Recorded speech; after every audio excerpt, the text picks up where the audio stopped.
जंगल में कुछ पक्षी नदी किनारे बैठे हुए थे। वहीं पर गौरी कौवी और टूनी चिड़िया भी बैठी थीं।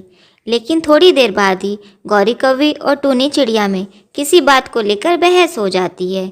असल में गौरी कौवी टूनी चिड़िया को बिल्कुल भी पसंद नहीं करती है। गौरी कौवी, इस जंगल पर कोई आपका ही अधिकार नहीं है जो इस जंगल में हर कोई आपकी मर्जी से ही रहेगा। मैं इस जंगल को छोड़कर कहीं नहीं जाने वाली हूँ। देखती हूँ आखिर तुम भी मेरा क्या कर लेती हो। और इतना कहकर टूनी चिड़िया वहाँ से अपने घर की ओर चली जाती है। अरे टूनी चिड़िया, क्या हो गया? जब से नदी से आई हो बहुत गुस्से में लग रही हो। नदी पर किसी से कोई झगड़ा हो गया क्या? क्या बताऊँ मैं आपको, ये गौरी कौवी हर समय मेरे पीछे पड़ी रहती है और मुझे हमारी गरीबी का ताना देती रहती है। क्या हुआ अगर हम गरीब हैं तो? क्या हमें इस जंगल में रहने का कोई अधिकार नहीं है? अरे हम किसी से लेकर तो नहीं खाते, अपना खुद कमा कर खाते हैं। लेकिन आज मैंने भी कह ही दिया कि हम इस जंगल को छोड़कर कहीं नहीं जाएंगे। देखती हूँ गौरी कौवी हमारा क्या कर लेती है। अरे टूनी, तुम भी उसके मुंह ना लगा करो। उसके ज्यादा पास ना जाया करो। ना पास जाओगी ना कुछ बातें होंगी। अरे मैं कौन सा उससे बातें करने गई थी? मैं तो नदी पर पानी पीने गई थी। अब बस भी करो टूनी चिड़िया, परेशान मत हो। और हाँ, अपने अंडों का ध्यान रखना। मैं आज भोजन की तलाश में कुछ दूर जा रहा हूँ। और फिर इतना कहकर चिंटू चिड़ा वहाँ से बहुत दूर चला जाता है।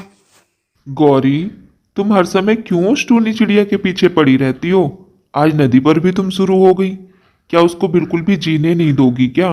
जब जंगल के किसी भी पक्षी को कोई ऐतराज नहीं है उसके यहाँ रहने से, तो तुम्हें क्यों इतनी दिक्कत हो रही है?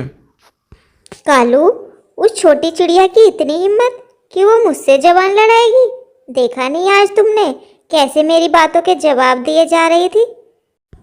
अब तो चाहे जो हो जाए, मैं भी उस चिड़िया को इस जंगल से भगा कर ही चैन की सांस लूंगी। गौरी, मेरी एक बात याद रखना। कहीं ऐसा ना हो उस चिड़िया का नुकसान करते करते तुम अपना ही नुकसान कर बैठो और बाद में जिंदगी भर पछताती रहो। अब बस भी कर जाओ कालू। और हाँ, इतनी हिम्मत तो इस जंगल के किसी भी पक्षी में नहीं है जो गौरी का नुकसान कर सके। हे भगवान, कहीं ये गौरी अपनी जिद में कुछ गलत ना कर बैठे। अब गौरी कौवी टूनी चिड़िया पर नज़र रख रही थी कि ये कब और क्या करती है ताकि वो उसको परेशान कर सके। अच्छा, तो इस टूनी चिड़िया के 2 अंडे भी हैं। अगर इन अंडों से इसके बच्चे बाहर ही ना आए तो ये इस जंगल को छोड़कर चली ही जाएगी। ऐसा सोचकर गौरी कौवी कोई योजना बनाने लगती है और वहाँ से चली जाती है। कुछ समय बाद गौरी कौवी चील के पास जाती है, जिस गुफा में चील रहती थी। अरे गौरी कौवी, तुम यहाँ? क्या तुम्हें बाकी पक्षियों की तरह मेरे पास आने में डर नहीं लगता? ना ना चील दी, मुझे आपसे कैसा खतरा, बल्कि मैं तो आपसे मदद मांगने आई हूँ और मेरी मदद करने में आपका फ़ायदा भी है।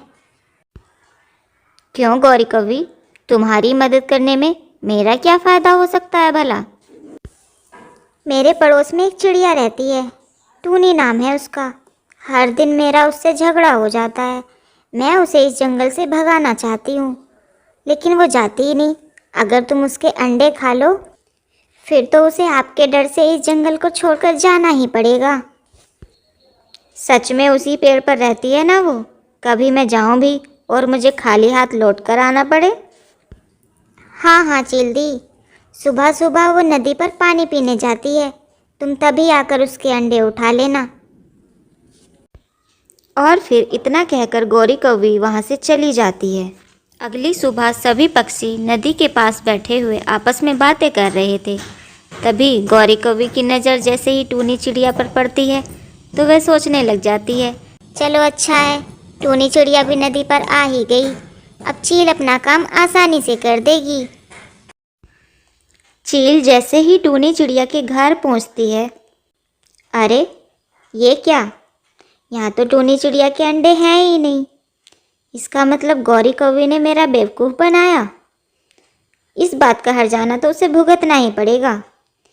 और फिर चील वहाँ से गुस्से में गौरी कौवे के घर की तरफ को चली जाती है। चील गुस्से से लाल होकर सीधा गौरी कौवी के घर जाती है।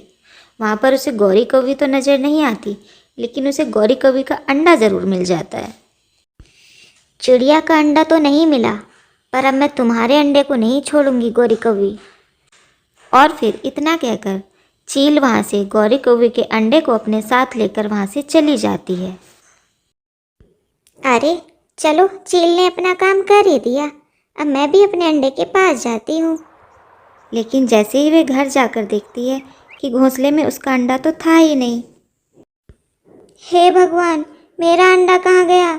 हाय राम, मैं तो बर्बाद हो गई रे। वो चील मेरा ही अंडा खा रही थी।